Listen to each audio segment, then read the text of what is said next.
Hey everybody, welcome back to the Autopilot on podcast. We got a full lineup today. We got John and Connor, and we have a special guest, Greg. Greg is the writer of Coffee and Pretzels, a pretty popular, um, I don't know, is it like the far side of aviation? Is that how You you know can, what? you can I compare Yeah, what it? have would you gotten call it? compared. I just think it's a single panel comic that tries to reach up and grab the zeitgeist in the moment and kind of reflect it back to everybody. And I'm fully guilty of going off on my own little tangent with some slapstick, some silliness, but I do meander back to our industry because that's the the thrust of it. No It's pun like intended. retro memes, kind of, if you think Yeah, about it. years ago somebody told that to me. It was like, oh, it's kind of like a meme. And I'm like, you know what? You're right. Because I've become a little self-conscious of, I mean, it's not flashy, it's, but it's kind of its own little analog thing that I guess we can just jump into how I started. I was always into art, as a kid, and, um, and I always drew, the classic, when I was at elementary school, I was the best artist in my grade. Junior high, I could see that other people were as good as me, and by the time I got to high school, I could tell I was not the best guy in the room at all. So, but I still have, just I maybe this isn't the best analogy, but like Madonna, she's not the best singer, she's not even the best dancer, but she's Madonna. I'm not the best artist, and I'm probably not the funniest guy in the room, but I'm willing to write. Somebody will say something sardonic or funny, and I'll jot it down in my little book that I fly around with, and then I'll just draw a picture next to it. And so then I started in 2016. Um, our daughters were 10, and I had, just like I think most parents, I would get computer paper, printer paper out, and I'd put them on the kitchen table, and I sit there and draw with our twin girls, and uh, and I would draw them cartoons, and I got triggered about how usually when I saw a comic regarding the airline industry, I always thought it was tone deaf or off. It was just always off. And I'm like, I can put something out equally as bad, hopefully better, and do it in a way that will make somebody chuckle. And if you write, kind of like if you know your lane and write to your tribe, write to your audience, it will work. And so I almost felt like, and we can talk about, I have a list, I have a notepad here with topics, but one of them is Airline Pilot Central. And I knew when I put a link on Airline Pilot Central back in 2016, I had some anxiety. I put out a couple comics on a website I have, and I was bracing for the junior high school lunch crew to just The hate. excoriate me. Yeah, and they didn't. And that's when I'm like, okay. Just the fact that I didn't even care that I didn't have anybody laughing at me. The fact that I didn't have somebody just tearing me down, I'm like, I'm going to call that a victory at Airline Pilot Central back then. Yeah. And I just kept putting that same link has been, if you go to the major page on Airline Pilot Central, that link has been there since I think 2016. I've seen it. Um, Totally. and yeah, and I reached out to an admin early on, said, "Hey, it'd be nice to make the link a sticky link, but if you just let me do my thing, I'm not trying to sell anything. You go to my website. I'm not selling coffee mugs or anything or mouse pads. I'm just putting out a comic. That's it." And um, they were cool, and here we are, 9 years later, and just keep. And I started out as Pirate, the portmanteau of Pilot Report, as you guys know. And it just, I, I think I only did that for maybe 2 years, and I didn't like it, and I wanted to create a different title so that it's just vague enough where I could expand into other stuff than just pure airline centric stuff. And so I've done corporate. I mean, just the comic I put out today is because today is Monday. Um, I put out a comic of two ladies sitting in front of a coffee shop talking. Um, and because if you look at the world around us and our wives, our husbands, and kids, and everybody, and us being airline pilots, there is some fun stuff to kind of pick apart. And I don't know when I'm going to stop. I want to do it for 2 years. I decided had committed to do it every Monday for 2 years, and that hit obviously 2018. And I hit that, and I just kept trucking, and here I am, and I don't know. And because material just percolates up, things happen, the evolution. I mean, I have this timeline in front of me to talk shop starting in 1990 for me, but going back to basically 1972 for my father, who is not an airline pilot, but he's the reason why I am attached to flying is definitely through my father, because I started out very, very conventionally with the being exposed to flying, and then I really stepped away from it, and then circled back around in my mid 20s. And so I don't consider myself a pure second career person. At the time in 98, I felt very, very, very self-conscious about my age. But as our generational sensibilities have wore on, it's, this delayed adolescence that has been written and talked about. So anyway, here we are. Well, tell us about what you did before you start flying. I'll go back to, I think it's all kind of like links in a chain. I started flying in 1982 when I was 8 years old. My father was a CFI. My father he flew F-4 Phantoms in the Navy in the late 60s and got out. I'm 51 years old, by the way, and just to give you context. And so my dad's in his early 80s. He flew Phantoms and he got out in 72. And I asked him pretty recently, he said that when he got out in 72, Vietnam was winding down and there were thousands and thousands of military pilots getting detached.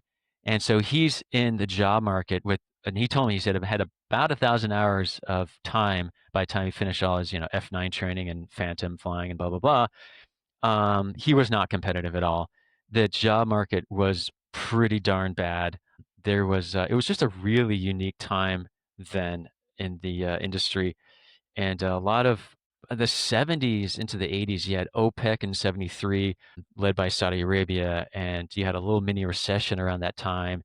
And of course, you had the Paul Volcker induced recession with trying to get a handle on inflation with interest rates going through the roof. And so it was just a really, really interesting, very slippery time, uncertain time. I mean, it seems like it's kind of always that way. He joined the FBI and eventually flew a variety of aircraft for the FBI. And when in '86, I got glasses, and I don't mean to bore everybody with that story, and in '86, and I talked to two friends of mine. One of them I would hope you guys bring on the podcast. He flew SkyWest, Metroliners for SkyWest in the '80s, got on with The Eastern. OG. Yeah. Those ones are, Yeah, dude, send those him guys have some crazy send him our way. stories. We'll talk to him. I would Yeah. love, and I've talked to him, and I think he's open to it. But Metroliners for SkyWest in the '80s, hired at Eastern in, I want to say like '86, '87. Man, his ticket's punched, baby. Oh, they go on strike. Obviously, there was a time when almost all of us started as a flight engineer on the 727. So he was a flight engineer on 727. Eastern goes on strike. Pan Am had bought National Airlines, and they were looking for 727 flight engineers. He gets on with Pan Am, and now his ticket's really punched. He's with Pan Am, baby. And Pan Am, I'm course, loving the fails. names, by the way. This is so classic. Yeah. Yeah. And so he's a flight engineer on the 72. And guys, there's so many topics we could pick apart here, because I asked him, like, what was his interview like? It was like a 4-day interview at Pan Am, and another friend Yeah. of mine I talked to who was in class at Pan Am. It's like a 4-day interview at American, and you had to have. And I was talking to them to basically say, look, a lot of our perception of something like our industry is kind of through just like urban myth almost, or like the buddy of an uncle who's a pilot for Braniff or whatever. And so you just kind of take and imagine back when the only time a long distance phone call was made is when your mom called your grandma on a Sunday. And you didn't know, you might not even know that there was a big regional airline based in Boston because you live in Denver. And our access to information back then was, I mean, imagine being on reserve pre-pager, let alone pre-cell phone. You had to be within earshot of a landline. That's And crazy. so That's being on crazy, reserve, dude. you might, if you went and mowed the lawn, you might take a couple swaths and run back. Hey, did did Western Airlines call? Nope. Okay, I'm gonna go finish mowing the lawn. I mean, or the How did he wife call would in sick or exactly. something? You know, Yeah. I mean, it like was just your access to information or information coming to you was so different. And even for me, I have to step back and go, yeah. And then there was pagers, and your pager went off. And you had to go get a payphone and call. Like, Find a oh, payphone, yeah, it's so crazy. which was you still know, rotary dial back then. 100%. And so, yeah, the payphones were for sure rotary dial. Yeah. So in '86, I was squinting in the back of class. My mom brought me to get my eyes checked. He goes, "Yep, he needs glasses." I have a freaking breakdown in the chair, and the doctor thought it was out of vanity because I was like 14, 15 years old, and or no, I think I was 13. Doesn't matter. And my mom's shaking her head and he goes, "No, he wanted to be a fighter pilot like his dad." And there's no bedside manners back then. He's like, "Oh, that ain't gonna happen." I mean, Yeah. I was pissed. And Yeah. so then and this was what led me down to, I was already getting into skateboarding. I had already started skiing and then eventually I went to snowboarding. And from junior year to my high school, I was working at Brighton, and to 92, I worked at Snowbird in 3 different, I don't know if you guys know Up in anything my about the ski neighborhood. resorts. Yeah. Yeah, It's Wasatch. beautiful I out was, there. Yeah. yeah, living in Sandy. And I had to go down Dimpledale Road because that that boulevard didn't even exist. But still, I could get from my house to Snowbird in about 35, 40 minutes. So I worked at Snowbird, at Iron Blossom, at General Grit's Lodge, in the deli, or there was a grocery store at the bottom of the tram plaza. And then I worked at Vree Ski Rental at the top of the plaza. And then there's a couple summers I was in Moab as a cook, because in that world, you're trying to snowboard and skateboard as much as possible. And so you just look for odd jobs, usually at night. So I end up cooking. If you haven't read Kitchen Confidential, I highly recommend that. I didn't watch Anthony Bourdain during his television series, Rest His Soul, but his book really captures what it's like to be a cook in a busy restaurant. It's a terrible job. God bless the people that do it, but it's a rough job.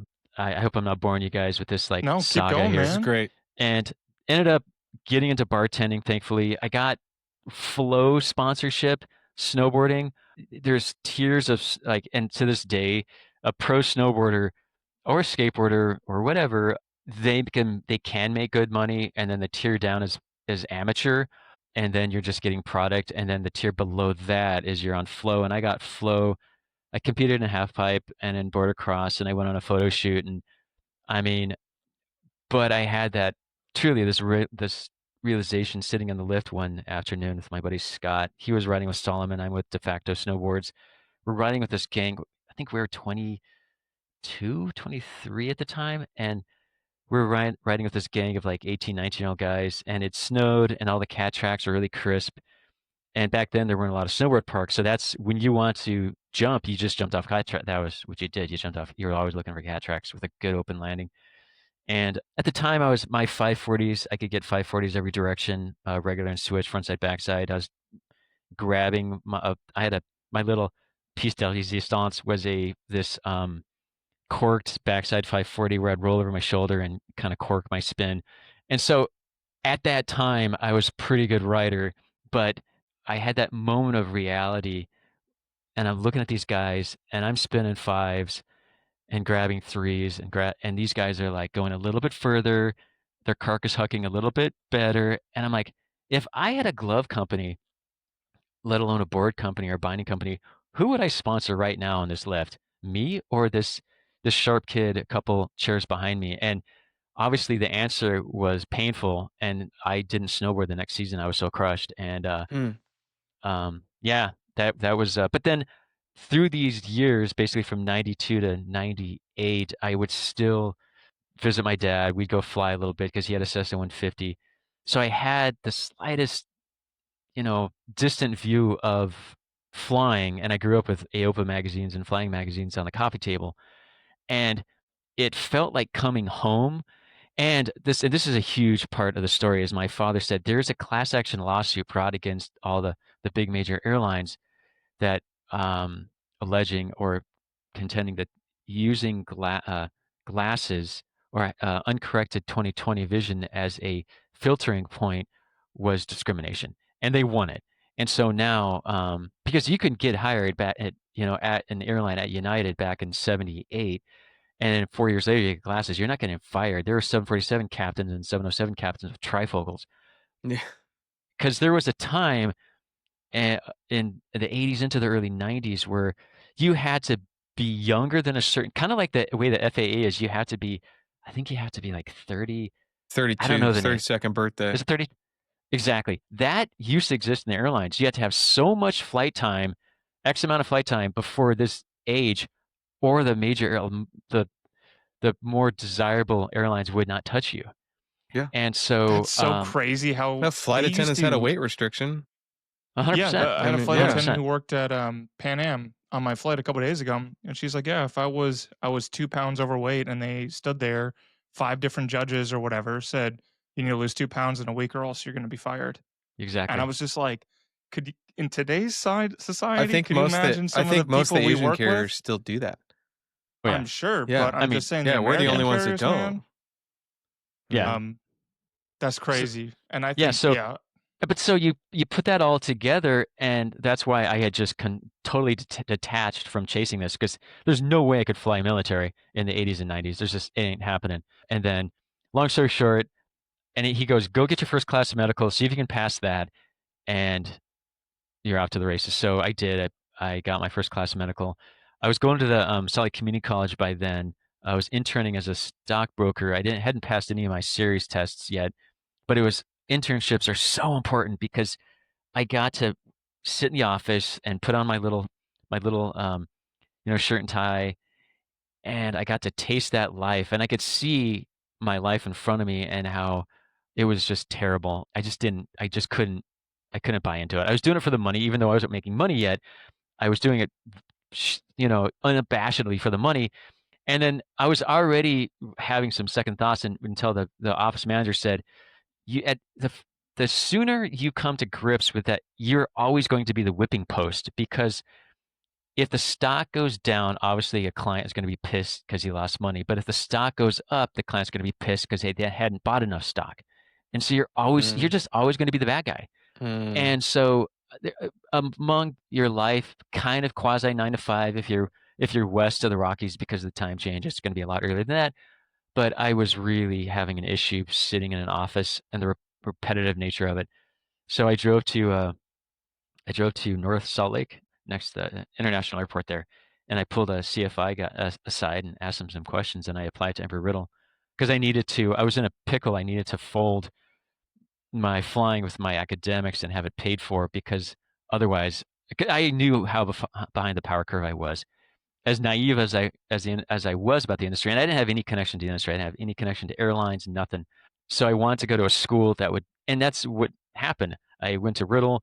I felt a little bit of fish out of water because I was 23, 24 by the 20, almost 25 then. But thankfully, I looked pretty young. I could just blend in. I volunteered, air quote, volunteered at the YMCA because they had a really good skate park and one of the best mini ramps I'd ever seen. I mean, it was so much fun. And so I'd skateboard at the YMCA and go to class and fly. That was my life. And we could circle back around to relationships and maintaining relationships in this business. But We will. this this truly amazing young woman I was with, that I met bartending, she moved to North Phoenix, and then we broke up because our life expectations were, and she didn't want kids, and I wanted kids, and so, but through Embry-Riddle, I was able to do an internship. I got hired with ACA, Atlantic Coast Airlines. A lot of people confused with ASA, Atlantic Southeast Airlines, and I did the internship in the summer of 2002 after I graduated. I flight instructed. I got my CFI MEI flight instructor at Falcon Field. And if you did the internship successfully, they would hire you with 600 hours total time, which at the time was, I mean, like Grand Theft Auto. I felt like because I was so far behind, I felt everybody. And we can also talk about this concocted sense of competition you feel with your contemporaries. It's just this funny it sucks. thing. It is. Yeah. It's ridiculous. And I've done comics regarding this sense of competition, that you're always kind of looking, you're kind of casting a side glance to somebody from ground school, and you're like, where are they at? Oh, they're whatever. And so I got on in September of 2002, and that's when I met my wife.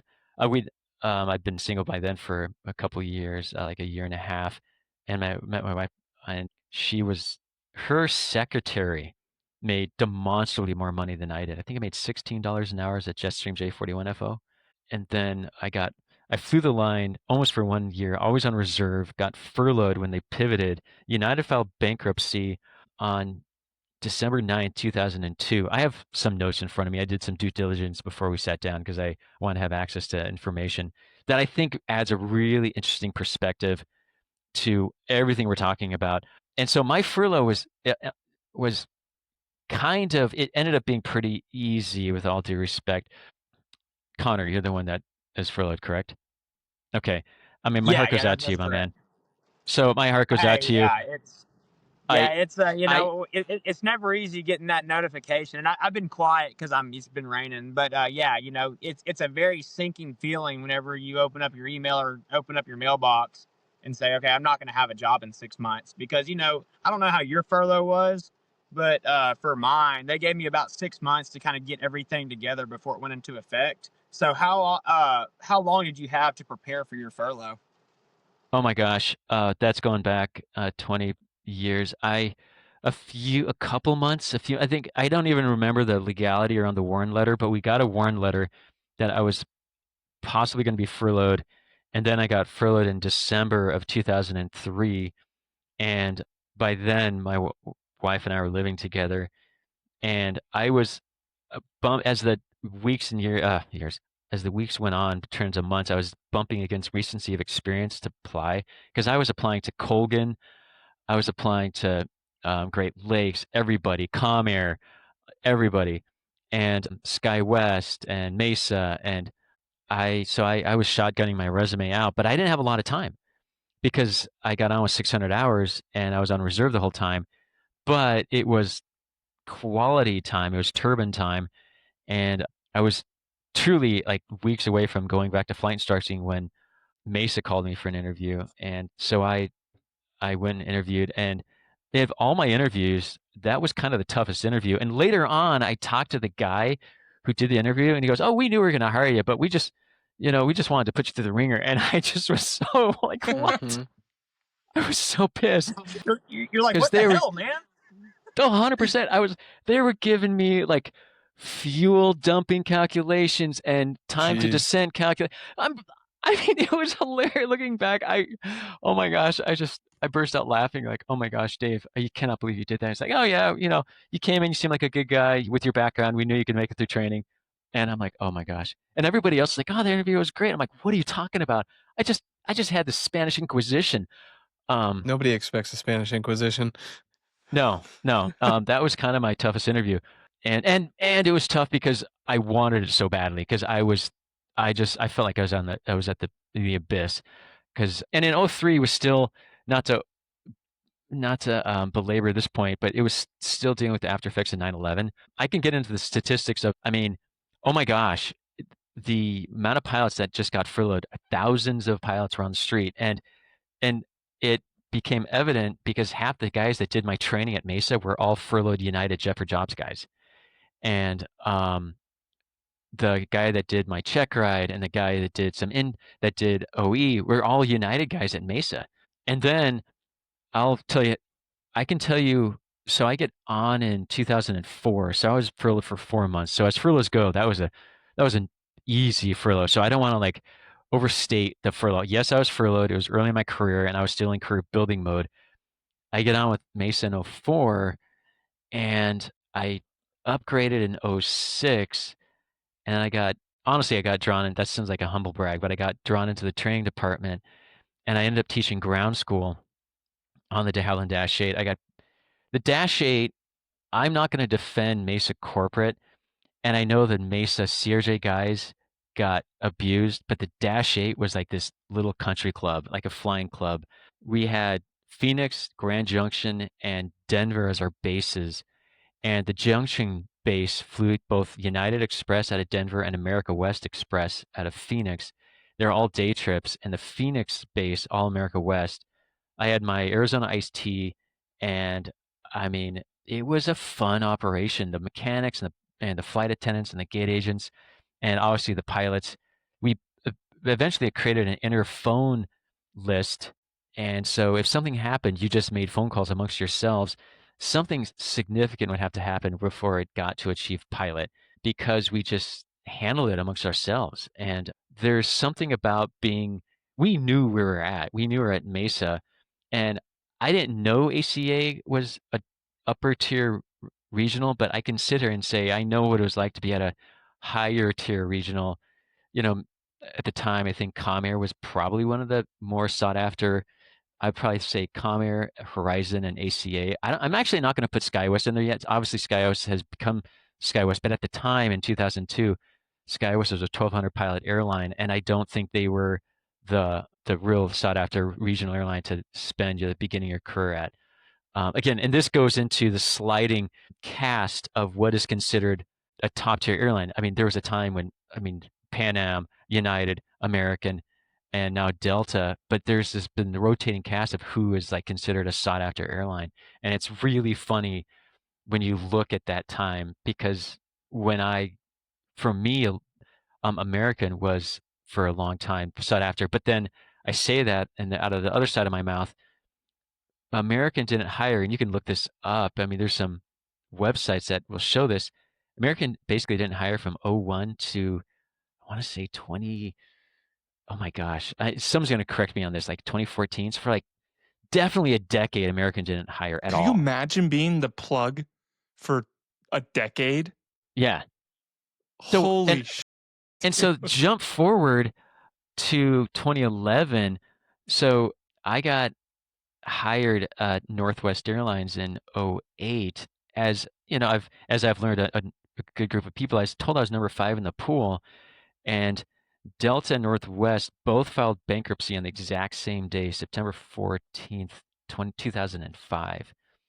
And then as they worked their way out of bankruptcy, because bankruptcy of that magnitude takes a while, and so I interviewed, and I flew the 747 sim. I did a written test. I did a panel interview, and then it was a full day event. I don't want to compare it to the older school interviews, but then there was a small physical.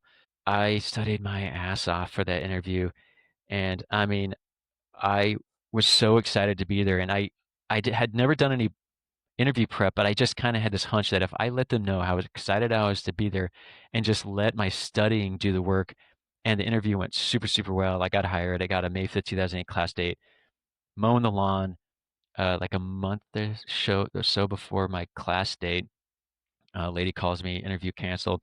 Or I'm sorry, job class date canceled because of the merger with Delta. And then we didn't, it was crickets and we didn't know. And at the time, in '07, '08, I was 34, and I thought, considering where I was at and where the industry was at, again, I thought I had stolen a car again. I thought I had just completely like had a coup, pulled off a coup, and then that went away, and it became clear that they didn't respect the pilots they washed the pool of pilots that hadn't been in class yet.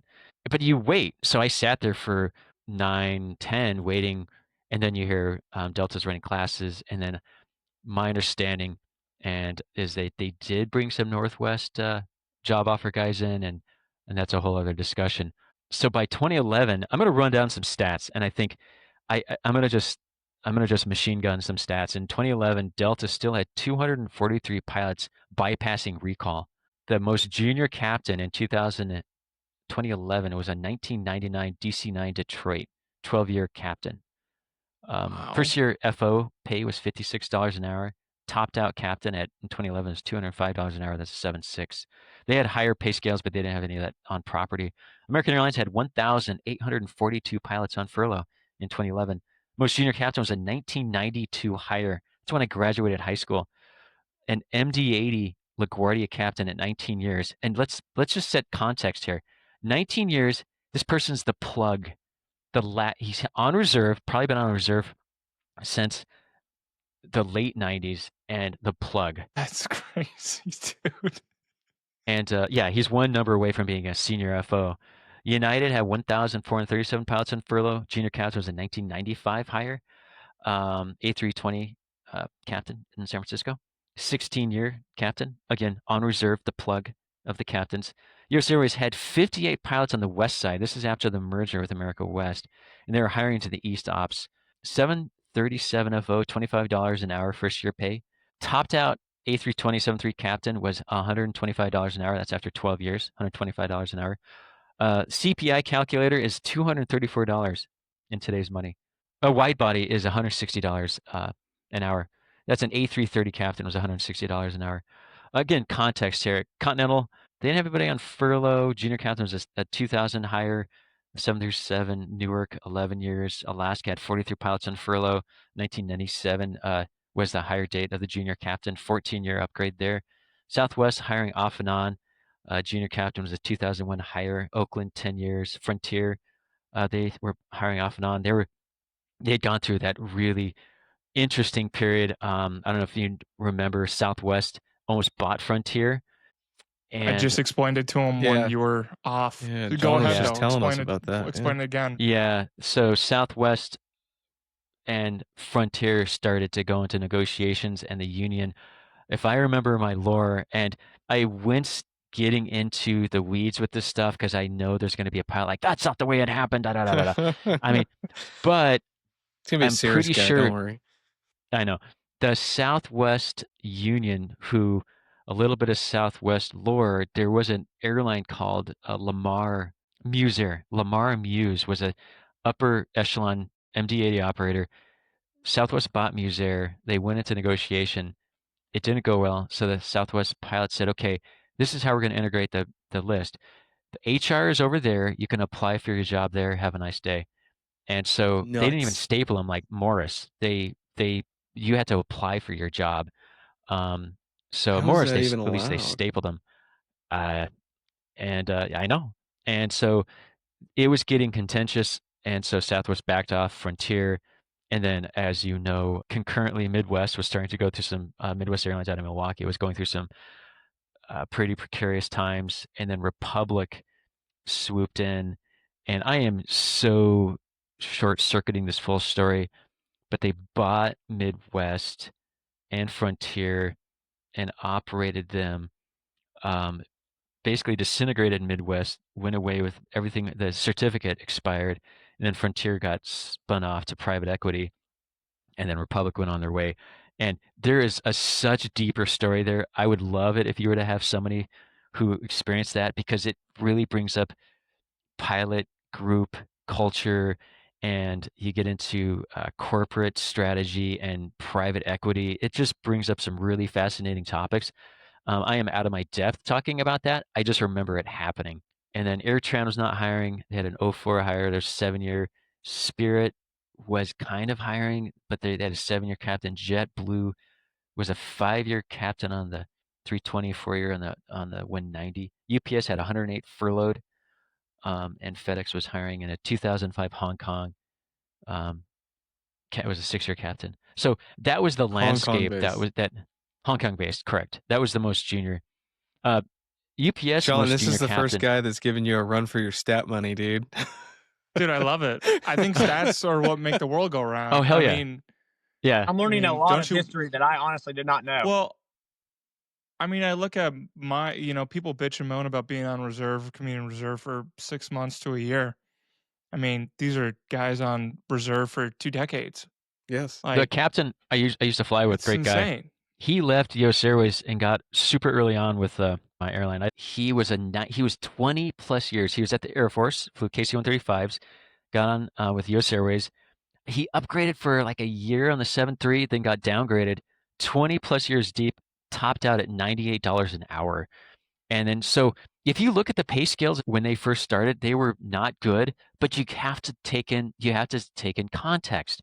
And he was basically a street captain, and he's like, yeah, it was just a no-brainer. My pension was handed to the PBGC board, and so my pension was wiped out, and I got busy like completely maxing out my 401k because I was in makeup. So I mean, everybody I flew with, their okay, everybody, that's overstatement, but a lot of guys who are now my age, you don't empathize or sympathize with somebody and sometimes until you get to that same life state. And now as a 51-year-old man, I can't imagine reinventing myself at the bottom of a seniority list at a startup because the risk, I mean, these were folks that they were white, they were basically cashing out their 401k so they could float the boat as they worked their way to a salary that could, It's so lift their tough. boat off the sand of the river. And that was the environment. I mean, for me, I can tell you rock bottom was teaching. I got assigned to teach indoc, and Mesa was hiring street hires, and I had a guy that looked like central casting out of an airline drama. He looked like Shelley Sullenberger. You know, first, and everybody settles in. Everybody's got their styrofoam cup coffee, and this we go through. Hey, my name's da da da. I'm from here. This guy stands up, and he was definitely in his early mid 50s, and he goes, "Yeah, I'm Frank, and I'm retired. I'm a furloughed American." And he goes, I'm happy to be here." And he sits down, and I'm like, and it was kind of an awkward silence because we're all kind of taking this in, going, "Oh my God!" And then, of course, the way my imagination works, I'm thinking, this guy gets furloughed. I mean, corporate jobs are tough to get because of how incestuous corporate, jobs can be with like, maybe that's not the best term, but it's a very clicky world there, which I totally get. So he goes and works for an insurance company for a couple years or for a year, and he's miserable. And his wife's like, just go fly an airplane. So here he is in my ground school to be a street captain on a CRJ, and he's 50 something years old. And so I remember sitting in my Dash 8 going, I don't know how the industry absorbs thousands of pilots on furlough right now because you don't know what's in front of you. I felt like I was going to transition to CRJ, and that was it because it was a rough time. Um, Greg, how many people do you think left the industry for good? that's a great question. I personally know I can think of two people right now off my head who just straight up left. They just couldn't. Yeah, I mean, you have a wife and kids, and you hold out and you hold out and you hold out. And I don't know. I don't even know how we can find that data out, but it happened. I watched it happen. It was heartbreaking. I'm gonna be And honest, man. I don't think so. I fly with a lot of those guys who are SkyWest. The guys have been there a long time, and oh yeah, some of the guys I fly with now, and the stuff they had to go through. I know a couple guys here who, when they got furloughed, they went and had to go fly for some Dubai carrier Mm-hmm. oh yeah. because they were going to miss a mortgage payment, and their wife was pregnant at 8 months, and they were like, "We don't have insurance, and we're going to go bankrupt right now." Oh, 100%. So Yeah, Fly I Dubai, just, the 7-3 operator. Mm-hmm. Yeah. yeah. So a lot of guys have flown there Guys went to that I've flown Vietnam. A lot of with. guys went to Vietnam. Mm-hmm. Yeah, and I'm gonna be honest, man. I don't know if I have what it takes to go out, and if I got hired from another regional across the country to go sit in a crash pad for the next 5, 7 years, like some of the guys did.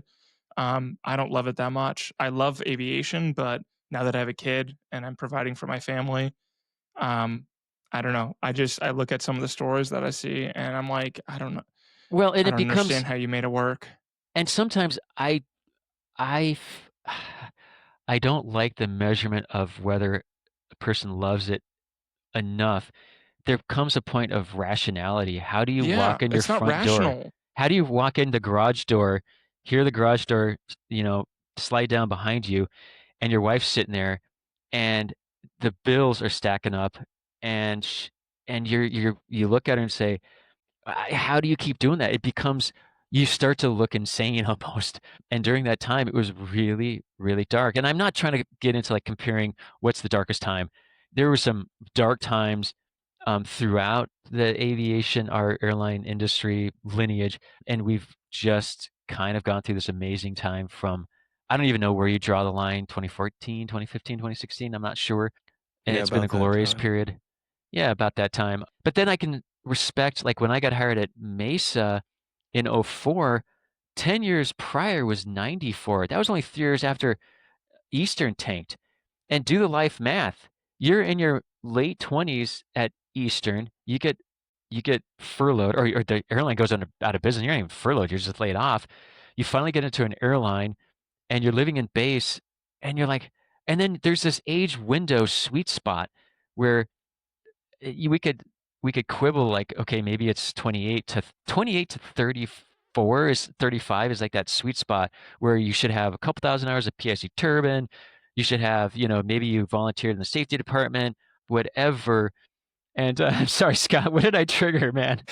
I mean, I was a late in life convert, so like it was. I mean, I didn't get to that point till my late 30s. No, I feel you though. Yeah. But see, I'm making these gross stereotypes. And so, but you have this window where you can make that leap. And when that window closes and now you're in your late 30s, early 40s, and that's where I got caught up in.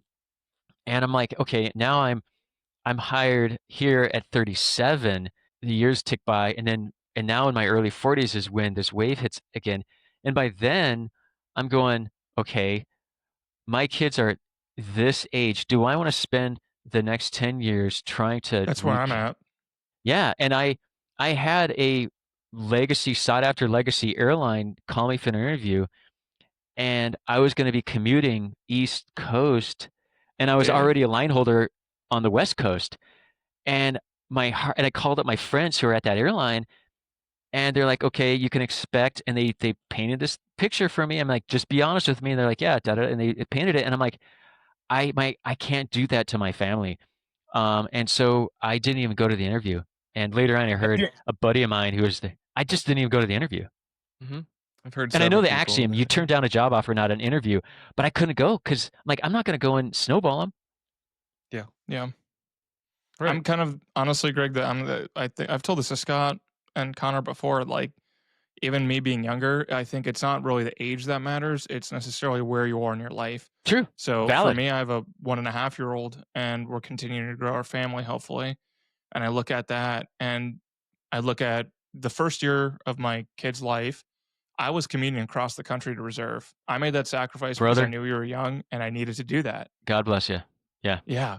And my wife's a trooper, and we sacrificed, and she got to stay at home with him, but she was damn near a single mom for a year. And so I look at that, adding on more kids and more responsibility, and I'm like, okay, well, for me, it's not like I'm at a place where I could not retire from with a great 401k. I could upgrade probably in a year or two by the time I'm 27. Which is amazing. And so, yeah, on the Airbus, I think that's pretty freaking awesome. It is. And so my point Greg's of like, view that on was unheard everything of back in is, my day. yeah, Yeah, that's right. yeah. Back in I'm glad And he's so I kinda look highlighting all these stories. Hey, my passengers are and on that's their the way. contrast.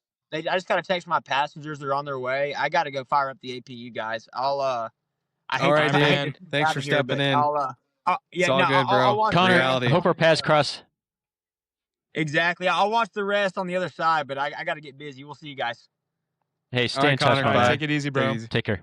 But I look at kind of where we are in our life, and I'm just like, man, do I really want to go in a year or two when an opportunity comes and arises, to go start over my family's life when my kids are going to be young and I'm going to be junior, I hired couldn't. below everyone couldn't. else?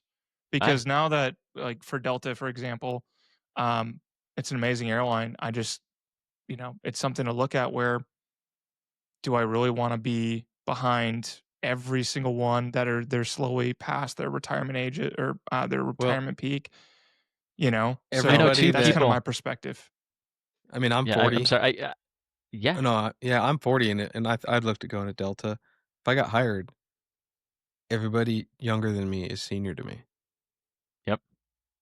So, And I know two guys that yeah. did not go to Delta because of these life calculations. Delta is not, or United or American, it is not a slam dunk decision. If you're talking to a single 32-year-old pilot, Sure, fine. totally But you different. got to Send it. look at the full scope of someone's life. If they have, a home and friends and family and a three-dimensional good life, and you're gonna throw a stick in the spokes of that by going to this because you have this idea, it's terrible. I would not recommend that. And Well, I think this- that's what we kind of go back on, what you said too, Greg, was you compare what you have versus someone else and your class or whatever, and competitiveness of who you are versus someone else. And I think that that's something that's kind of flawed within our industry, that you are not successful in this job or this career if you don't make it to these 3 different airlines. You're Yeah. considered a failure if you don't do that. Yep. And I think You that's don't count. online. Yeah. Online, that's the perspective. Like, you're an idiot for not wanting to live and do this and commute for the rest of your career if you don't want to live in these major cities. And I totally agree. I don't understand where we got that perspective from, because from my perspective, being a captain at 27, making multi six figures and having a retirement in the millions of dollars, hopefully by retirement, is one of the best careers you could ever have. Dude, But for yeah. someone else, that's like, oh, you're a Well, failure. You're just at this kind of career. So this has It's been just so weird. this is the main topic I wanted to talk about today. I like Which it. this ties into it because we were all obsessed with flying and getting the hours, and just all we cared about was getting to Delta, United, American, the big boys, that dream, right? And then at some point that changes for everybody. It does. And it's a quick flip when it happens, and it's hard for the people coming up right now. They might not be able to understand it, but I'm hoping we're able to articulate it Yes. in a way they can understand, because what John's talking about right now and what you understand, Greg, and what I understand is at some point you get to the flips, the switch flips, and it's no longer this dream you were chasing. It's a job, It is. and the dream is now something more important, Well, in life. okay, and I can step into this, what you're bringing up, which is brilliant, in that I was 13 years, over 13 years in the right seat. I bypassed upgrade. It wasn't something I consciously did. It was, and I don't want to say when I say real time dwelled on it, we didn't. I mean, I know I fall short, and I think it'd be fun to have like wives in on this discussion, I think that would because be I think my awesome. wife would bring an amazing perspective, because I got to do a pilot I wife do. episode. Yeah, I mean, and Yep. I'll just throw this out here. When I draw comics, I usually do most of my drawing on layovers, and I listen to a snowboarding podcast called The Bomb Hole and a skateboarding podcast called The Nine Club. And my favorite people aren't other skateboarders, like other pilots here. It's people around us, or around, like, who started a company or who was a photographer, because they look at us through a different lens. And having your wife's perspective or your friend's perspective is really, really interesting. But I kind of got sidetracked there, but I got hired here when our daughters were in first grade, and we're very involved with our family. And we when I'm home, we sit down, because that's the one time we can ground ourselves. And I have my entire life to be a husband, father. I'm going to be an airline pilot for this one little time, and I want to put the energy. And I'll try to put a bow on this. That it became clear that after a couple years had passed and my income had hit a threshold, and you don't even realize when it happens, that we could coast along, and I could be the husband and the father that I wanted to be. And yes, I could take, but the moment when the cost of upgrade and the disruption to our life, or you could call it schedule, was greater than the flexibility I had of being a relatively, and then as years went by, a very senior FO, where I bid everything off I wanted. I bid exactly the vacation I wanted, and I bid around my family. And so that answers your question. Is It was this like vague moment, and you don't know you passed it until you've passed it, and you're like, Exactly. the job supports the family and supports my life and supports what I like to do. And I don't have to upgrade. I don't have to make it to this wide body. I don't have to do this, because I'm really content in my own skin in our house. I don't need to keep chasing this brass ring. Because aviation doesn't define you at that point. You No, define your own life, and this Right. just fits within your box. That's kind 100%. of what And I figured out. yeah, and it sounds so hokey, but it's not. I'm defined by how my wife, first and foremost, is is my wife happy? Are we happy? And then my kids. There's this like hierarchy of like this concentric circle around me, and if the people around me are are in a good place to some degree, that I can, to whatever degree I control, then like, wow, I'm in a really good space. And I don't want to come off as this hippie. It's just that if Oh, so that's true. where the value is my relationships. And the flying is amazing. And when I go suit up and I commute out and I go fly, it's great, but it supports my life. I'm not trying to support flying. Exactly. Yep. And the people that chase the upgrade too fast, I think, and everybody's situation is different. If you need the money, I totally get it. Fine. I agree. And that, like I said, for next year or whatever, if I want to do that, I think about all those things Craig's just said, being like, do I want to lose my control of my schedule for the next half decade or whatever it's going to be? Completely. Or could I be, and, it's a little bit different because, having such young, still kind of an infant, and not infant, but a toddler at this point and growing our family, getting the weekends off really doesn't matter now, especially because we moved to a new state and all of that kind of stuff where we don't have our base yet, our life built completely. But I also think, man, I love being able to control my schedule, like you It's said. And for me, what's the rush too? And so I think finding happiness outside the flight deck is just the number one thing it that I is. And if recommend for everyone. yeah, I mean, and this goes to like this lifestyle, like maintaining like how do you pursue what you like to do as a pilot and support your family. And yeah, I was a dork that traveled with the travel guitar for a few years when I got really into playing guitar. I mean, you could just it's so middle-aged classic. I My did wife it. had bought me a Nice. I have guitar. it.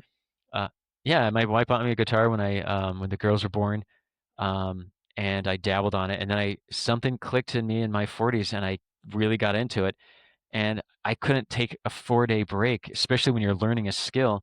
I'd start to learn a song, and I'd go on a 4-day trip. So I got the travel guitar, so I could play. But it's nice to incorporate your life into flying, because I'm not and sometimes I think it's like this new, like cool guy thing to say, like I don't watch TV. I will watch TV if something significant's happening. If I'm ironing my shirt in my hotel room, which I do almost every 4-day trip, I can get out 2 days. I'm like the 2-day guy with a shirt. I don't know what you guys do, but It's about um, 2 days. I do I'd two always days. bring about two. Yeah. On the evening of day two, I'm ironing a shirt, and if it's like the middle of the day, yeah, I'll put CNBC on, and if Mad Money's on, I'll Yeah. listen to that. But incorporating our life, yeah, I have a black canvas bag that's really, really discreet because I am sensitive to other people's perceptions, and nobody wants to see their airline pilot with a skateboard, really. I mean, and so, and maybe I'm being too sensitive because I can be pretty square. And so I have this great bag that straps to the back of my rollerboard. And I've been on like day 3, and finally a flight attendant goes, "Oh, what is that? Is it a piano or something?" I'm like, "No, it's a skateboard."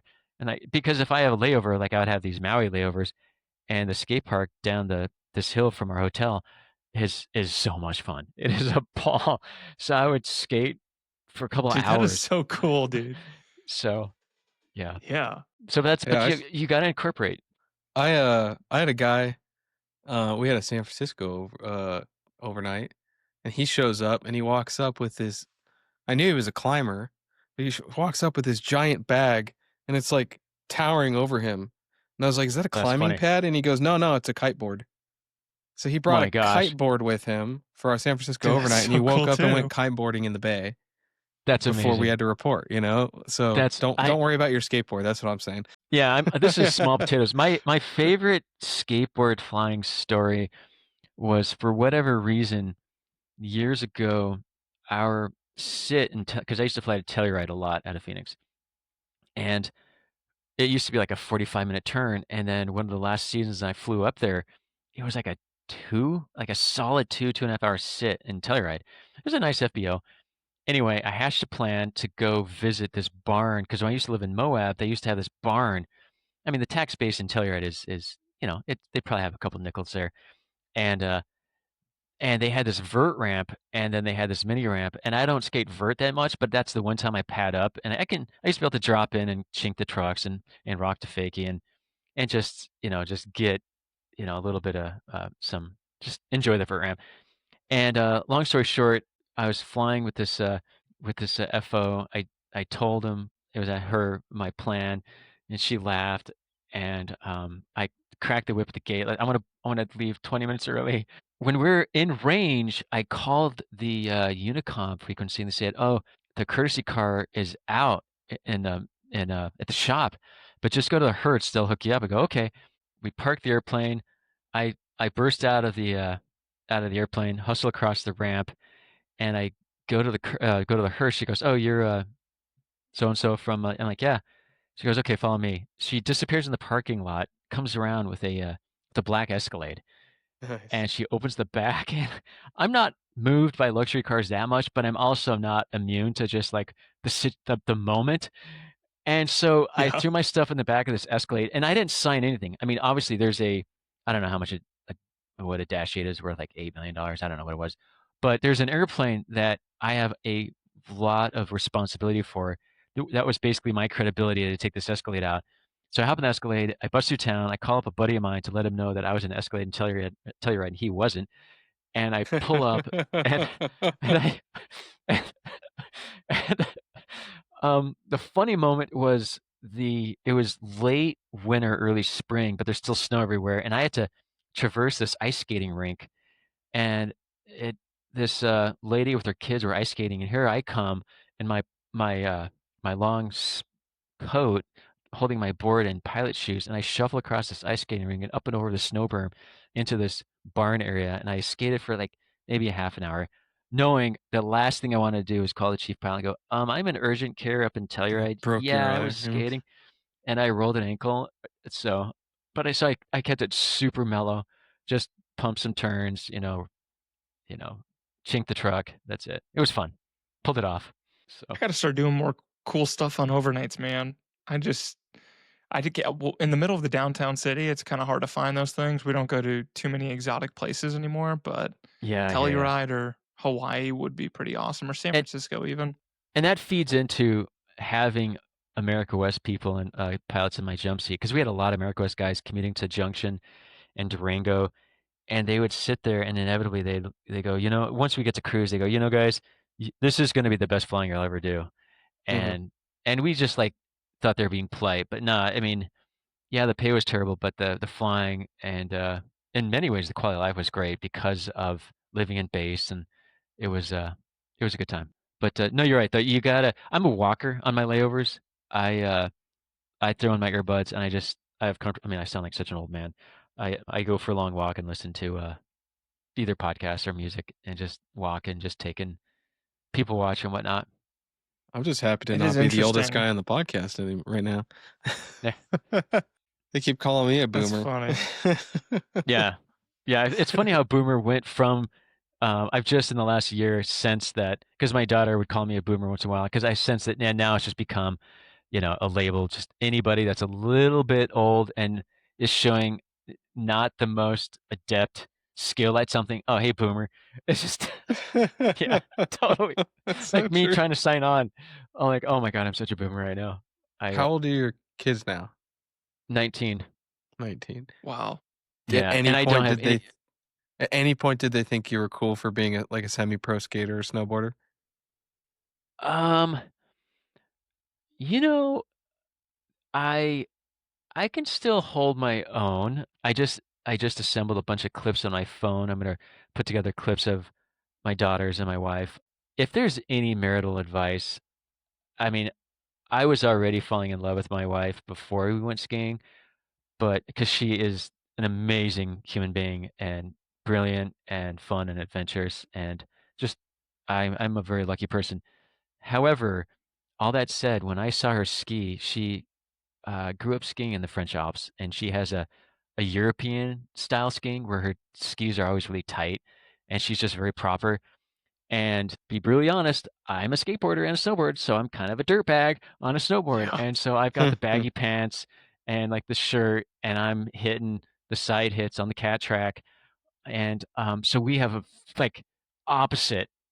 So when we're together, here's this very proper, beautiful French skier next to her dirtbag snowboarder husband, and I'm probably overstating it, but it's funny.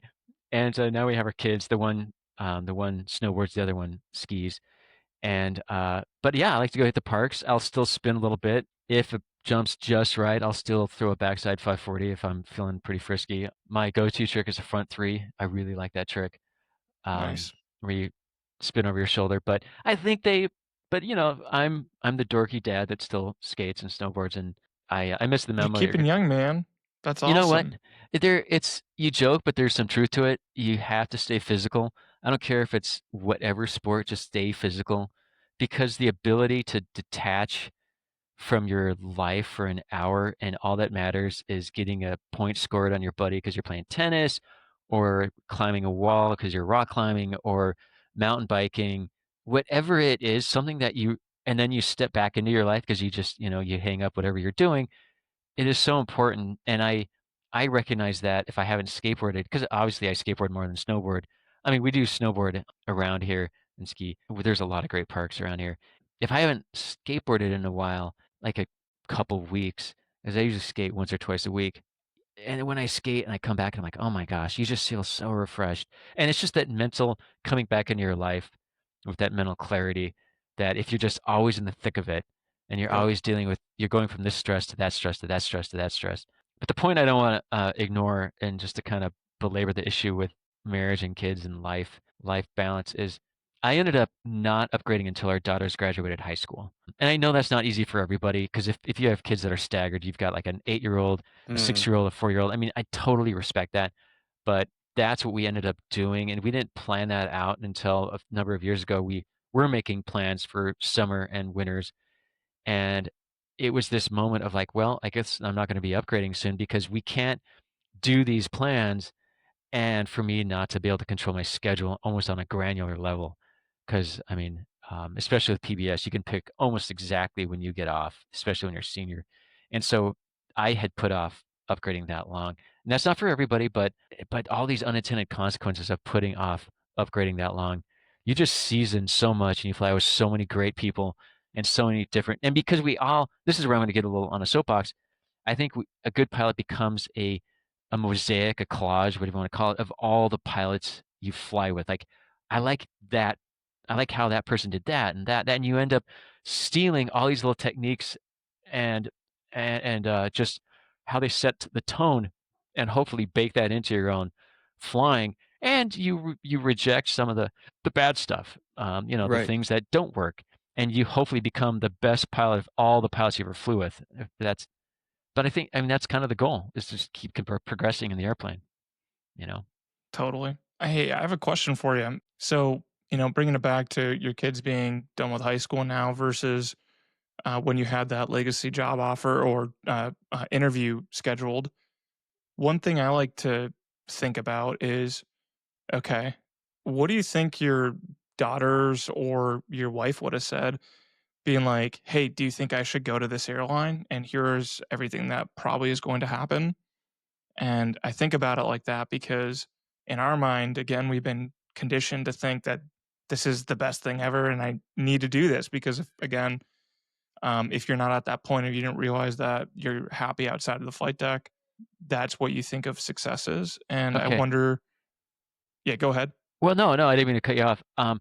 I'm a legal pad guy, and what I mean by that is I will literally, if something heavy is coming along, I will sit on the couch with my wife with a legal pad, and we'll draw a line down the page, and I will wait exactly. Hey, I hear you. I will put a score of 1 to 10 based on how important each point is. Like like the house you live in, I think that might get a 10.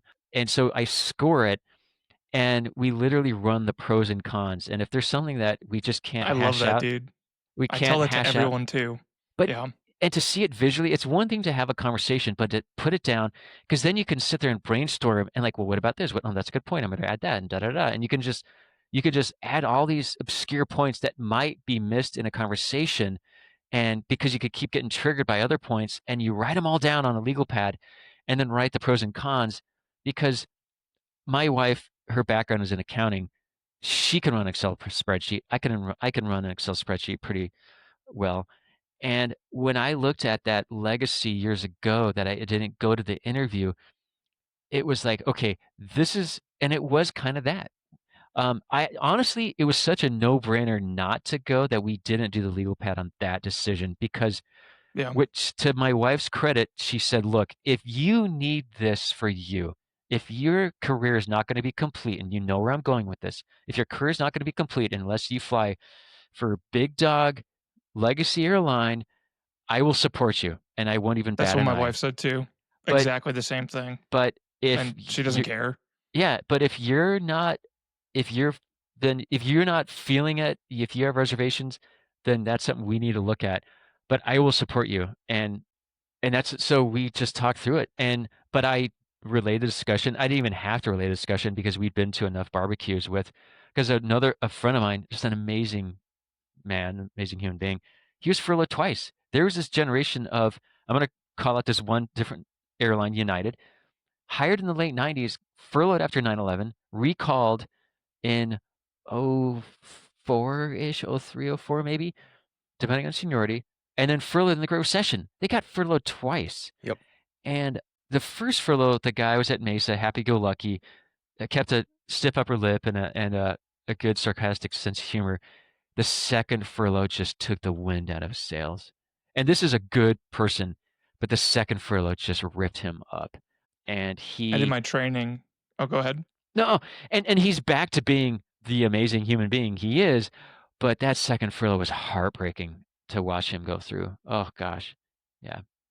I was gonna say I did my training here at the current airline I'm at with a guy who got furloughed from United twice. He was a check airman, and he walked me through on the trip everything kind of that went involved in that process and how difficult it was on his family life.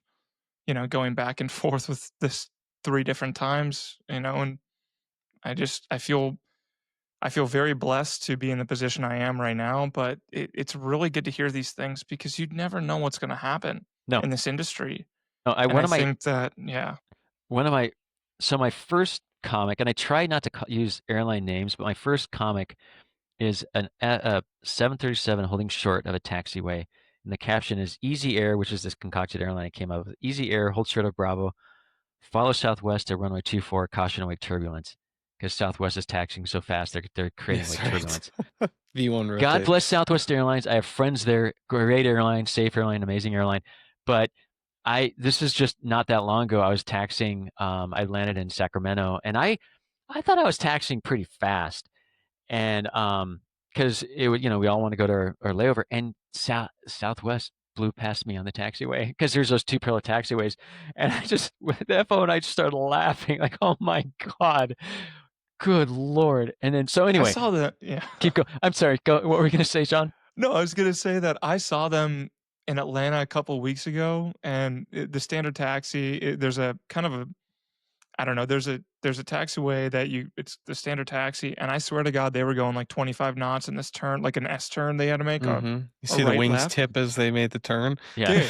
Dude, I was like, how are they doing? Like, it was like they were drifting the 7-3, and I was like, dang man, like, Yeah. okay. But I know our airline. Someone told me recently, 37 knots is when folk will call you. So they're Yeah. like, as It's a long as you moving keep it below target, though. 37. Yeah, they change Yeah. it every couple months to keep you Okay. off kilter. Yeah, That's But hilarious. I'd be very curious to see what Southwest 37 knots folk is would that fast, bro. Yeah. Yeah, but That I wonder is. what theirs is. You My know, I gosh. wonder, like, is it like They've pulled a 40 or circuit breaker. something? They pulled the circuit breaker now and saw it.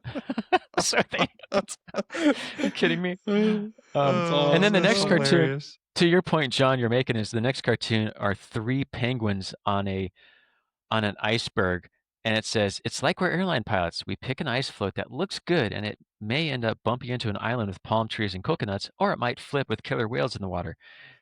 And I mean, it's just holy cow! Like Yeah. the guys that got on with U.S. Airways in the late '90s.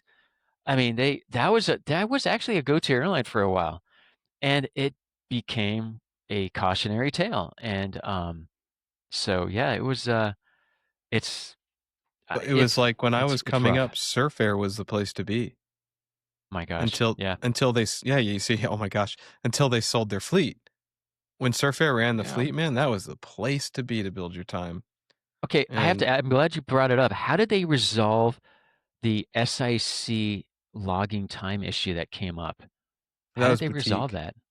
Oh, Yeah. oh my gosh. Yeah. I confused boutique with I think they Surfer. voided the time, right? So can't- yeah, so the I don't know the exact thing, but I believe they said that time was no good.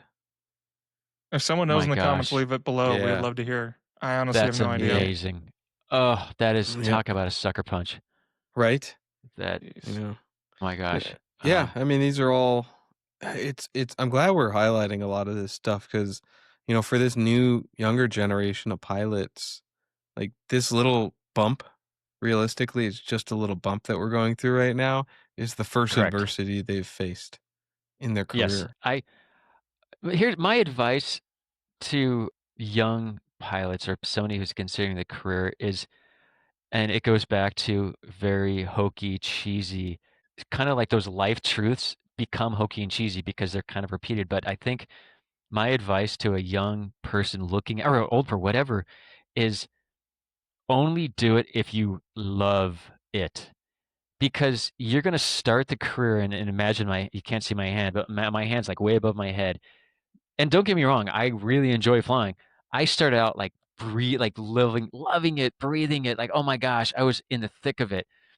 And as the years go by and the training cycles go by and you watch shenanigans happen and different corporate policies evolve and you just see things happen, you get jaded. And Hmm. you see those guys out there that are jaded and they, God bless them, they haven't found a way to kind of recage the gyro. So they kind of get jaded, but you have to find a way because if you start out loving it, you will end really, really enjoying it. But if you start really enjoying it, you're going to come to a point where like, oh my God, like, because the days are amazing. But you guys have heard this probably 1,000 times. The good days are amazing, but bad days can be really bad. And We know. and so yeah, and so you have to have that fundamental love. Like that's my advice. Everything else becomes semantics and minutia, but if you don't have that little fire in your belly of love for flying and aviation and all that, then don't chase it because it's not worth the money. And I come No, off as if I made much money, but there's so many people out there that make a lot of money and they're not happy. There's a certain threshold where once all your needs are met, your Maslow's hierarchy of needs are met, it becomes keeping up with the Joneses. Period. It just is. You can buy the nicest BMW, and man, you are stoked. You got the car. Like you wanted this car. You pull up the intersection, and we all do it. You look around the intersection, just kind of casing who's driving what, and you see next year's model, and that margin of happiness just eroded a little bit, Hmm. and that you take that cycle and put it towards everything. You finally bought in that neighborhood you wanted to be in that house, and then a friend invites you to a Christmas party, and you go to this other neighborhood, and the entryway is is a little nicer, and the driveway goes it's Yeah. and you're like, and now this happiness that you had with your own situation erodes.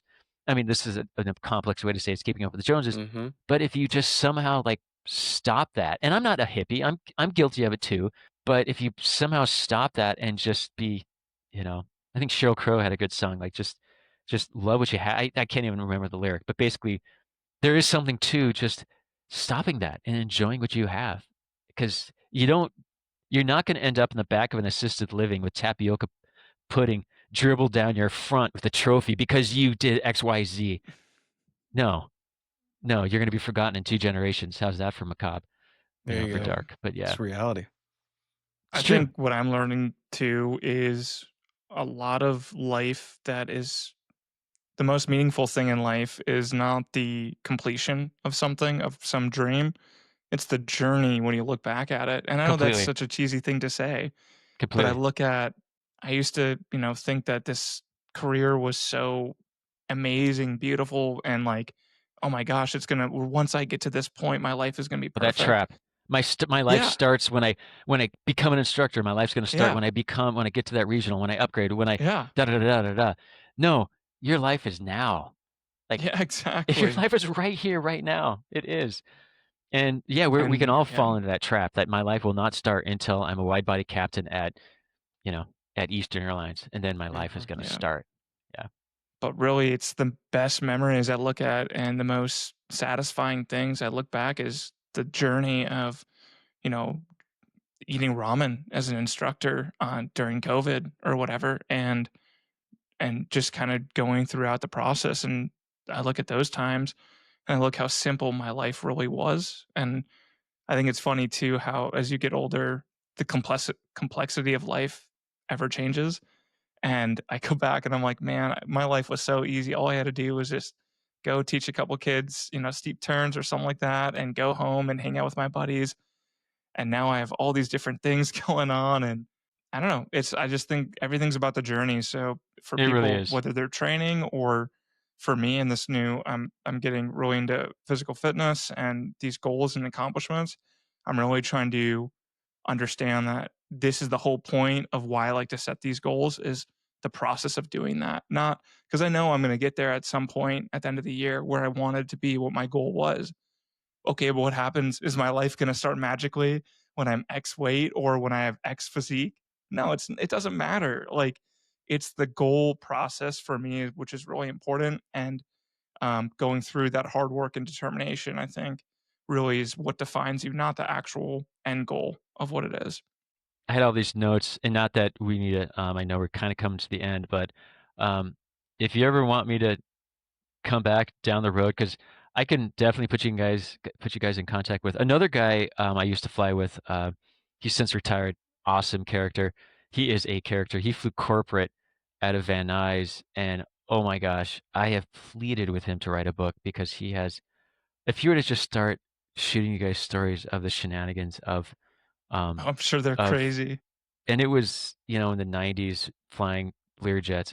It's a riot, and he's just a character. And then my other friend that I talked about, who was at Eastern, then Pan Am, and then um, to not to steal his thunder, but when Pan Am folded, he went to an ALPA job fair and then got on with JAL and became a Oh, Oh, wow. cool. I think if I remember right, I think he was a 7-4 captain at JAL based in Honolulu because they had an expat base in Honolulu. Whoa. And I think he was like 40-year-old 7-4 captain.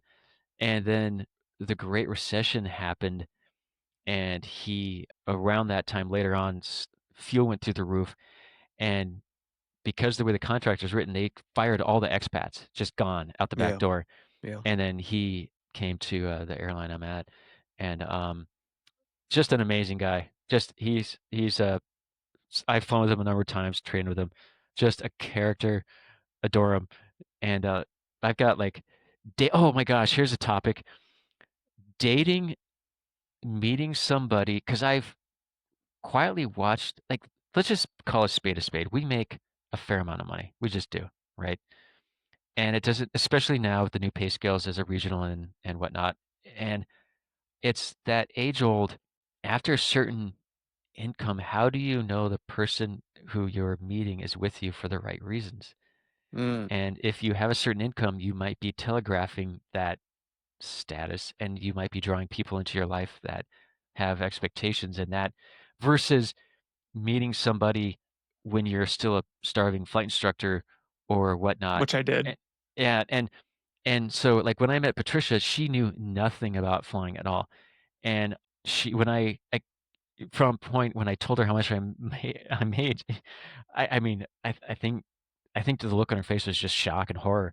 But so she's been with me through the two different regionals, and when I got hired at Northwest and jumping around, just absolutely an elation that I made it, and then that going away and dragging on the regional years and she's the one that sat me down. And this happens, and I'm going to be brutally honest with about a moment in my life where she sat me down and told me that you're not the man I married because either you find another career or find a way to be happy because you're just this brooding, and I became the bitter brooding regional guy because Yeah. I watched contemporaries, really good guys, and people that were lacking, and I'm being very diplomatic how I say this, but they were lacking in certain personality traits, and these folks, how's that for diplomatic? And they made it to these destination airlines, and you're thinking, hold the phone. I've air quote done everything right, never busted a check ride. I volunteered for this and volunteered for that and fluffed the resume, and I got the thousands of hours of PIC turbine and blah blah blah. And I mean, I couldn't catch a cold. And so I had just slowly become that brooding regional, and obviously, I found my way out of it. But sometimes it takes some tough love to like have a good conversation. And so, but I remember that time. That was during that Great Recession time, and it was a dark period. But anyway, the dating early or mid-career, maintaining friendships, training and interview strategy. I think you need to have Lori Clark on. She'd be a fascinating, she would be amazing to get I on agree. because she's a busy person. She's married to an airline pilot. She has an amazing perspective. She used to work in HR. She has an amazing perspective. Whenever we talk, we end up having a longer conversation than we plan to. And airline mergers and pilot groups and pilot pay versus cost of living. I got Airline Pilot Central. Here's a question I'm going to ask you guys. Is Airline Pilot Central still relevant? Honest question. Well, I think somewhat because I was on there before Spirit announced the furlough, and I knew that that was going to happen about 3 days before it went public. Wow. And Because of APC. you know, yeah, well, a lot of people will be like, "Oh, people just talk nonsense." They do, but for whatever reason, there's some people pretty connected within the Yes. Spirit one because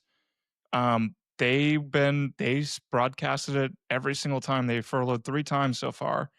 They said, "Yeah, we're going to furlough this. It's going to come on Monday," and Okay. it came on Monday. So the exact numbers and everything that was going to happen. So I do think there is some there is some things I take out of it, but there's a lot of people on there, man, who don't understand how the industry actually works in terms of the business side of it. My gosh. Um, so they were like, "Why can't this airline do this?" Where like they don't know what the hell they're talking No, about not at all. because all they've done is flown an airplane. And I'm not saying I'm some genius either, but there's so much more complexity around decisions management makes. And sometimes I do think that pilots probably do know it better in terms of we are the labor force. We see it every day and what's going wrong.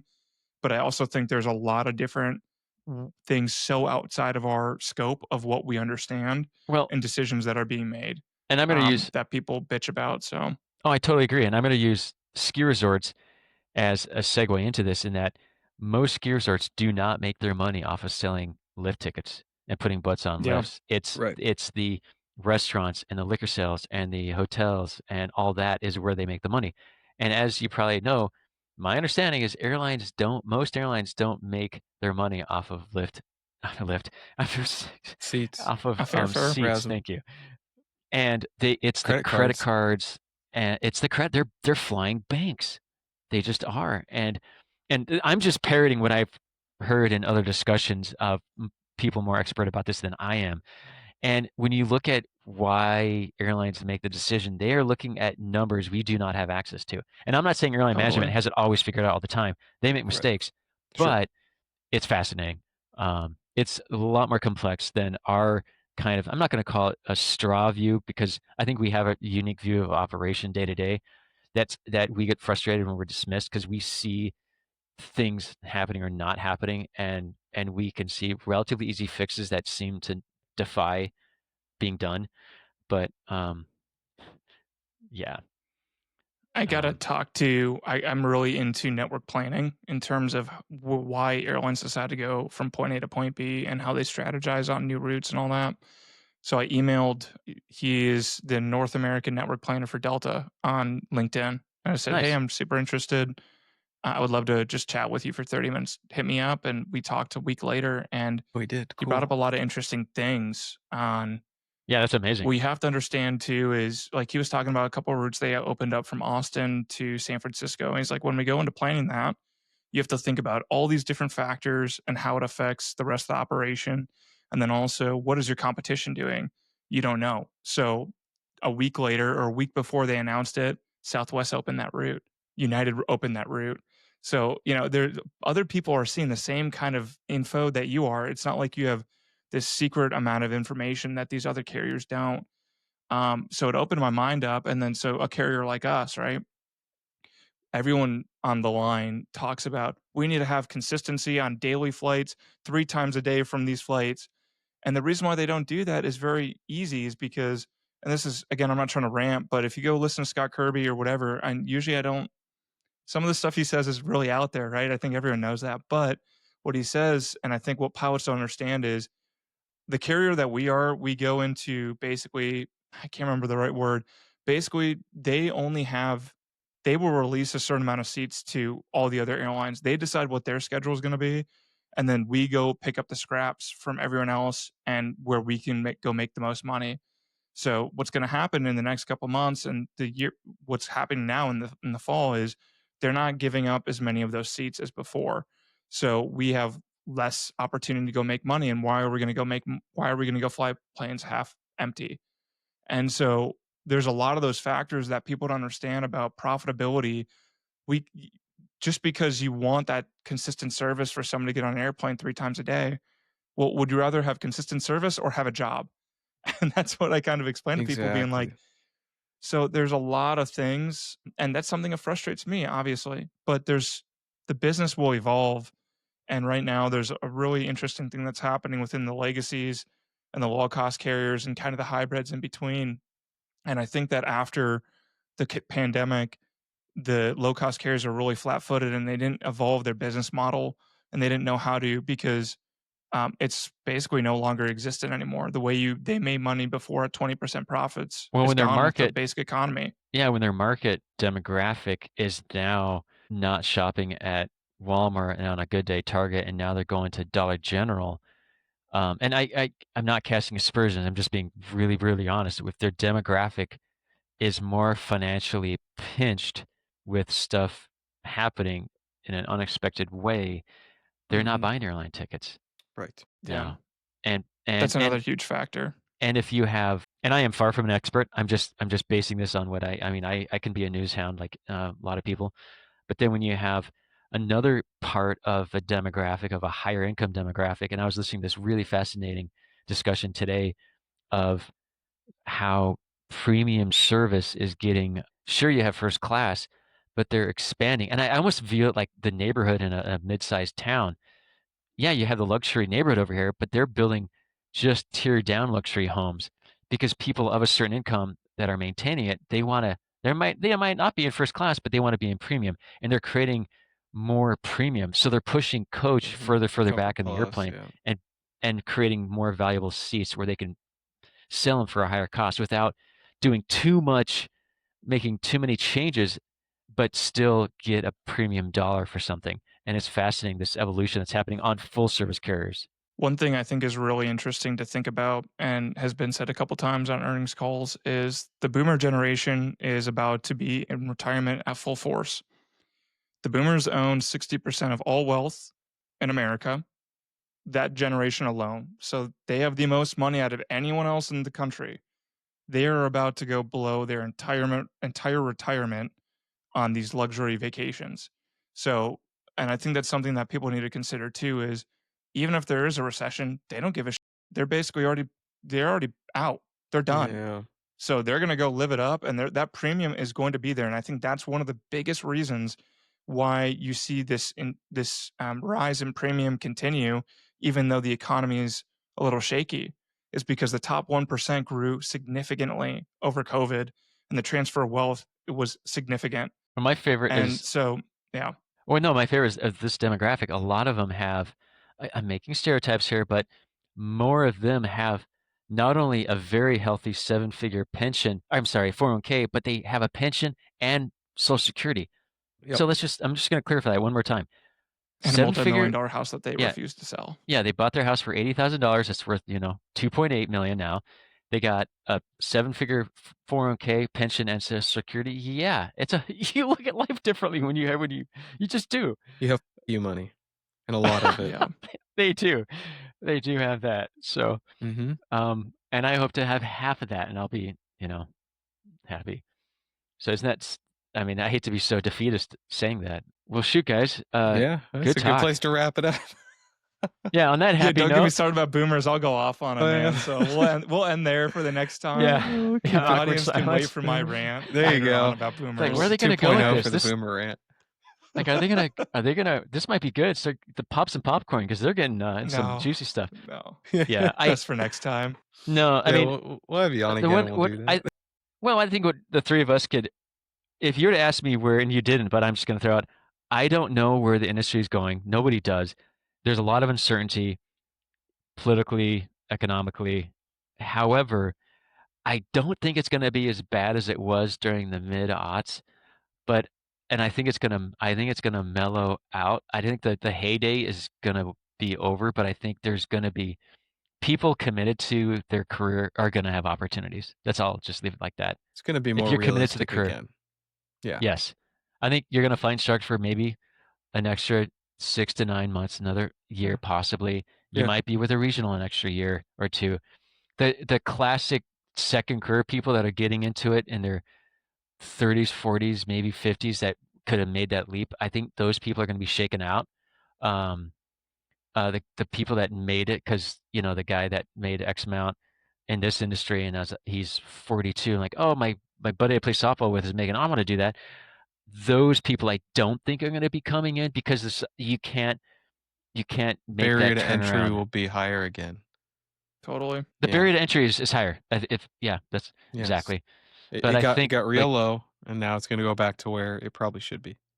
yeah, I think Yeah. you're probably going to need a college degree, a bachelor's degree. As irrelevant as that really is, it's still you're probably going to need that. You're probably going to need 1,000 hours of PIC turbine or something close. I mean, again, it's just going to evolve to the market. It's just the market's Yeah. evolving. Supply Period. and demand. Mm-hmm. Yeah, and I don't think Yeah. I'm saying anything that's grand. I think that's just where it's going to go. I was just going to end it with saying that in my crystal ball, I see basically the big three being unchanged for a Yeah. long I would time with agree with how that. they've kind of figured out how to print money now with the banks, with cards and the monopoly, and they're going to continue expansion with their airplanes. Whether they continue that expansion in a recession of some sort, if that were to ever happen, who knows? Do I think that they'll furlough en masse like 2008? It would take a ton of things to happen for that to happen, I think. Again, with what they've built right now. Not saying it's impossible, But they can let but attrition, because they're attrition, they can let attrition that's right what I'm size. saying. Right. Exactly. So they can let Yep. that right And size compensate everything. with attrition and not hiring. Exactly. Yep, exactly. I think everything else in the industry when it comes to Southwest, JetBlue, Frontier, Spirit, those carriers are, I think there's going to be a lot of change in the next couple years where things need to get right sized after that material change within the legacies and how they've kind of cornered the market. I think there's going to be consolidation. That's 100% sure at some point, which you're already seeing with Alaska and Hawaiian in that sense. I think it's just going to continue because there's fundamental things that have changed from after COVID.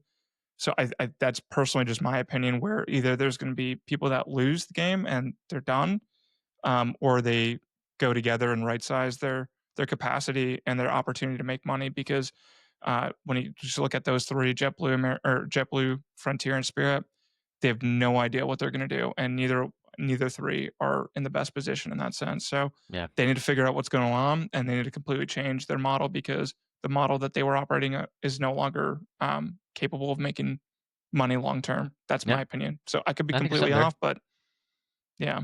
Yeah. No, that's a good opinion. I agree. Greg, why don't you plug your website and what else you got, and your comic and everything? I appreciate that. You can see my comic on Instagram. It's coffee, space and space pretzels, just coffee and pretzels, literally spelled that way. Or you can go to coffeeandpretzels.com. It's there. And the only reason I have Facebook and all that is because of this comic. And then I actually do have a website. It started off as airline-history.com, and then it went to airlinefiles.com. And a couple years ago, I got full of myself and I pivoted to airlinesalary.com, which I'm kind of happy I had that domain. Nice. But it's It's a good literally domain. airlinesalary.com. I've created a bunch of buttons expanding other. So if you want to be a dispatcher or a flight attendant or a ramper or a mechanic or a pilot, you can click on that. And I was hoping to make it more of a better than Indeed or those other career sites that was more career specific. And I've got up to 20 past. I have 2000. I got all my data from Airline Pilot Central, and I have all the pay scales from 2004 to today. And so, I need to update. I'm sitting on United and American pay scales right now for the next couple of years. I have not updated it. I'm still waiting on getting a couple other airlines, but most airlines I have all the pay scales starting from '04 to at least last year to this year. But it's fascinating to look at regional pay scales from, '06 Totally. or Yeah, dude. continental. the Continental's pay scale in in Continental. I don't know if I glossed over it. I mean, their new hire pay was $27 an hour. Great Mistakes used to pay guys was like 20 grand a year, right? Yeah. And you had Oh, to pay heck for yeah. your own training. Yeah. Yeah. No. Oh, that's another point. I was talking to my buddy who he was in my ground school. He got on with Continental Express right after they stopped the pay for training. And a friend of mine who taught my ground school at Mesa, when he got on in 97, only 2 airlines did not make you pay $10,000 to sit in the right seat of a Metroliner, a Beech 1900, or a Bondurante. 10 It's reality. grand. And you didn't start getting paid until after your check ride. And you, the only airlines that didn't make you pay was Mesa and American Eagle. But SkyWest, Continental Express, all these other airlines, Comair, you had to pay. Pay to play. So, The and opportunity, it so was it's so the ridiculous, barriers, man. the barriers to entry back, and 10,000, do a CPI calculation on $10,000 in 1997. I mean, the barriers to entry were substantial. And there's a reason why they call it make it to the big leagues back then. Yeah, and that's why when I hear guys complain about the current barriers, I'm like, you have no clue, man. Like they don't get it, like what people had to go through, how easy it is now. So I'm glad we highlighted that today because a lot For of guys sure. don't even know that was a reality. Yep. So Interesting. yeah. Interesting Well, times. thanks for coming on, Greg. We really appreciate you having on. Thanks, brother. Man, Thank we you. already went hour 45 minutes. That's awesome. Yeah, guys, so it was a pleasure. Sorry to see Connor have to bow out, but I get it. Hey, that's the reality of working in the corporate world, flying that big fancy jet. When the boss calls, you got to go. So, Cool. But thanks for listening, everybody. And you can check us out on the web. All our socials are out there. We're putting out a lot of good stuff on those. And we'll catch you on the next one. See you guys. Bye. Take care, guys. Fly safe.